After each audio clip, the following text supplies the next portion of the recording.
طاول ليلك بالأثمد ونام الخلي ولم ترقدي وباتت له ليلة كليلات ذي العائر الأرمد وذلك من نبأ جاءني وخبرته عن أبي الأسود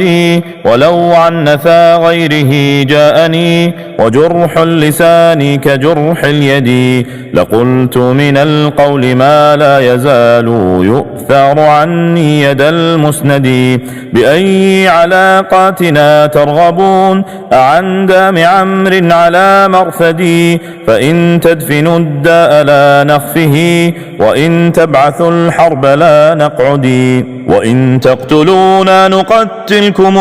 وإن تقصدوا لدم نقصدي متى عهدنا بطعان الكمات والحمد والمجد والسؤدد وبني القباب وملء الجفان والنار والحطب المفأد وأعددت للحرب والثابة جواد المحثة والمرود سبوحا جموحا وإحضارها كمعمعة السعف الموقد